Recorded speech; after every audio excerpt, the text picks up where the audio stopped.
બીજી બાજુ ભારત વર્ષનું એ પ્રથમ પ્રેમ ભક્તિ પત્ર કે જે ગુજરાતમાં માધવપુર ગેડના મેળાના ઇતિહાસનો નિમિત્ત છે. ભારતના ઉત્તર પૂર્વ પ્રદેશમાંથી રાજકુમારી રૂકમણી પશ્ચિમ કાંઠે દ્વારકાના શ્રી કૃષ્ણને પત્ર લખે છે. પુરાણો કથાઓમાં રહેલો આ પત્ર માધવપુર મેળાના સાંસ્કૃતિક કાર્યક્રમમાં પ્રસ્તુત થાય છે.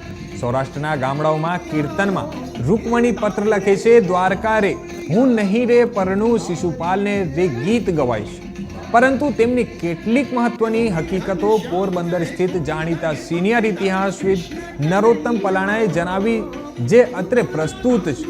અને પોરબંદર જિલ્લામાં અરબી સમુદ્રના કિનારે આવેલ માધવપુર ગેડ ખાતે ભગવાન શ્રી કૃષ્ણ અને રૂકમણીજીના લગ્ન વિવાહની ઉજવણીની તડામાર તૈયારીઓ થઈ રહી છે.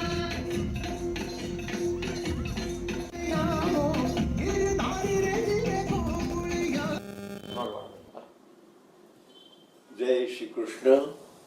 હું પોરબંદરથી પલાણ નરોત્તમ બોલું છું.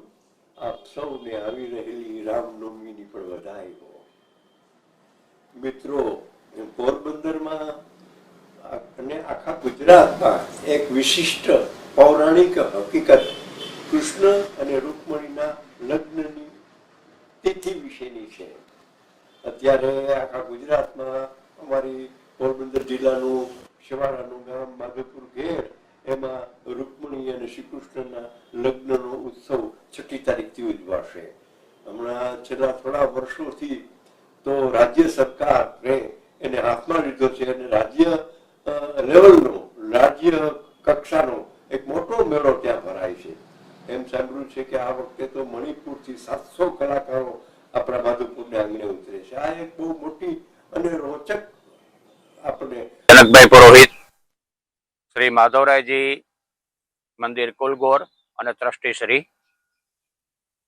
આજે માધવરાયની પાવન ભૂમિ એવું પુરાણ પ્રસિદ્ધ આ માધવપુર ગામની અંદર ભગવાન શ્રી કૃષ્ણ અને રૂક્ષ્મણીના વિવાહની સાથે ઐતિહાસિક સંકળાયેલું આ ગામ છે. વર્ષો પૂર્વે જ્યારે શ્રી માધવરાયે 5200 વર્ષ પૂર્વ રૂક્ષ્મણી માતાજીનું સંદેશો આવવાથી જે હરણ કરેલું, અને ત્યારે એણે એવો વિચાર કરેલો કે કઈ ભૂમિની અંદર વિવાહની પસંદગી કરવી. તો આ ભૂમિ તો એકદી સમુદ્ર હતો, તો એણે સમુદ્ર પાસેથી 1.25 ગાવ ભૂમિને ઉછીની માગી, અને એને કારણે સમુદ્ર આજે ચામુંડામાના મંદિરથી આટલો પાછો દૂર એને જગ્યા કરી આપી.